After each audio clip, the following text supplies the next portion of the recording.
Welcome to Fearlessly Made You. I am your host, Kristie Tobias. Joining me today are guests just striving to dominate in their personal and professional lives while answering the question, what does it mean to be fearlessly made?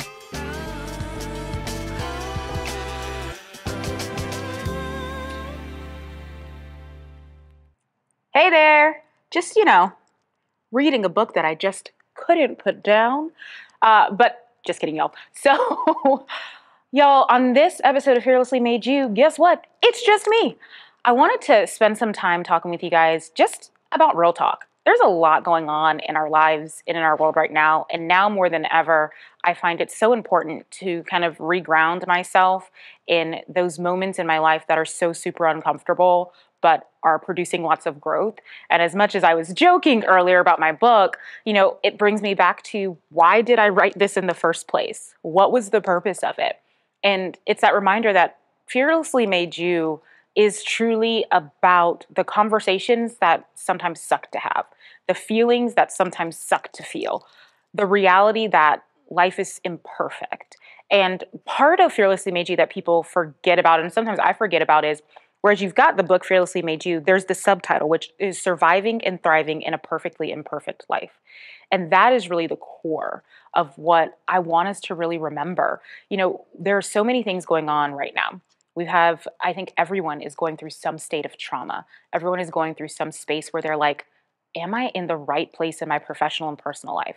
Am I really thinking about what's bringing me joy and contentment? I know that sounds so flippant, but we can own that. Not everything is going to feel okay, but we can own what we allow into our space and what brings us value. And so I actually had, as y'all know, y'all met Bree before, my marketing, social media, production guru, and she and I were chatting and joking, and she started reading passages of Fearlessly Made You to me, and she read this passage that I was like, oh girl, actually, I feel like we all need to remember this, and it was part of chapter 15, You're Welcome. We're looking at seasons of discernment, and in part of that chapter, it talks about, in this season of discernment, I am in the reality of growth and it hurts. So when I wrote this chapter originally, I purposely allowed myself to be alone. I had to allow the feelings and the reality to hit so I could connect to where my growth needed to be. I find myself in a season of discernment all over again. I keep reminding myself that just because, and I'm going to say it bluntly, shit happens, doesn't mean that I have to stay in the shit. I think there are people and things that will try and steal your joy. There are people and things that will try and tell you, you know what, you don't have it together. You know what, this is mine. Don't let them. And I'm telling myself that.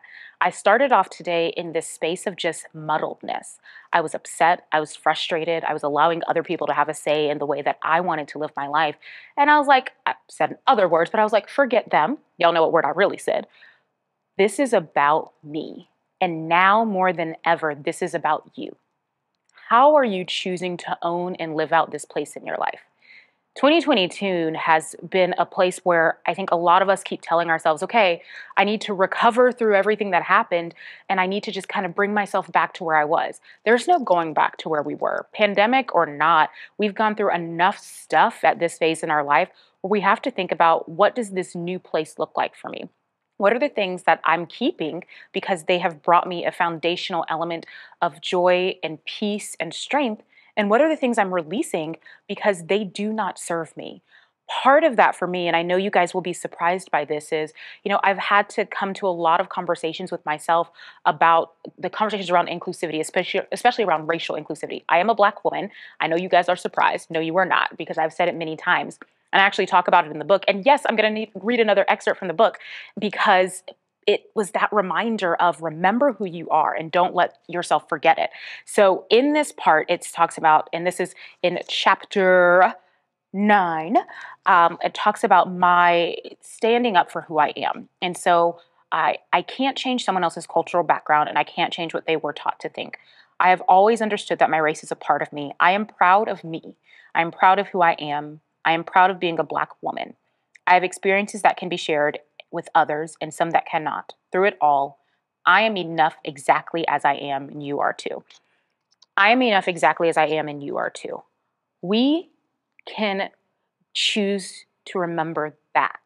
When you're in the roughest moments, when someone has tried to take your own sanity from you because of their own issues, because of the things that they're going through themselves, remind yourself, but where am I? And have I reminded myself that I am enough as I am? When tragedy happens and we're sitting in this tailspin of frustration and emotion, an uncomfortable moment, and we're going to sit there for a while. We're not going to move through some of those uncomfortable moments with speed. A lot of them take slowness and grace to understand that that slowness is part of that growth and that development process. Remind yourself, I am enough just as I am, even through these moments.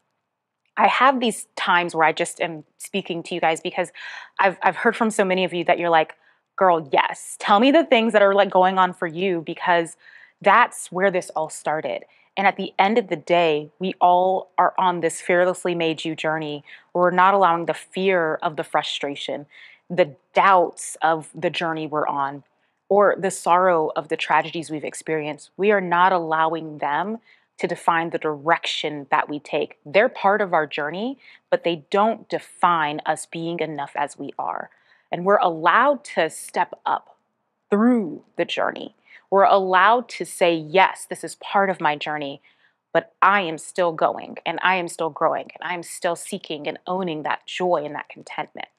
So one of the cool things that I love about that is, I've been reading the excerpts from my book and I sometimes forget like, oh yeah, hey, by the way, all of this started with Fearlessly Made You. I've actually gone back to the same hair color I had originally in the book. You're welcome. It's called Mahogany Blonde, in case you were wondering. I know you were.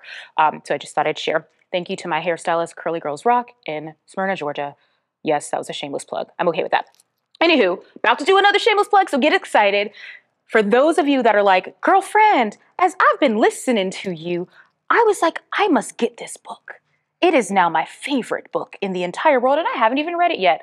Guess what? You can. I don't know why I got really Southern all of a sudden. I'm not really that Southern. It's all good. So we are doing a fun special. We are actually going to have a fun sale on the Fearlessly Made You ebook, the Kindle edition via Amazon. It is going on right now. If you don't have the Kindle, get it. It's easy. But either way, we are doing a sale because I believe in this book so much, but also because my publishing company said, by the way, we're going to do a sale of your book when you actually release this episode, so you might as well tell people. So we're doing that. So yay! If you're like, I love that excerpt, I must read it, don't you worry, you can, and you can get it on sale. So go to the Kindle version via Amazon, go grab Fearlessly Made You, and you too can sit on a podcast and read excerpts from this book too. Anywho, summing it all up, because that was a lot at once. Summing it all up, number one, you are enough just as you are, and I am proud of you. If someone hasn't told you that they're proud of you today, I am proud of you, and you should be proud of you. You have been through some shit, and you are still here. You are going to continue to go through shit, and you're still going to be here. You're allowed to be uncomfortable in those moments, but you are moving through those uncomfortable moments. I am proud of you, and you are enough. Number two, don't let anybody or anything steal the joy that you have. Even if you're like, I don't have that much joy, you got a little bit. It's in there, trust me. What is bringing you joy or peace or value, whatever it is, own it. Hold on to it. Don't let anyone try to rip it from you. And number three, always continue to live your Fearlessly Made You journey. I will be living it with you. I will be walking right alongside you because we have the joy and the privilege of doing that, of owning our fearless existence. And there's no one else better equipped in this world to do that but you. So with that, my friends, I bid you adieu, farewell. I'm not French, but it felt like the right thing to say. But I honestly want to just thank you from the bottom of my heart for being part of my Fearlessly Made You crew, for always tuning in, and for always staying true to your Fearlessly Made You journey. I will catch you on the next episode of Fearlessly Made You.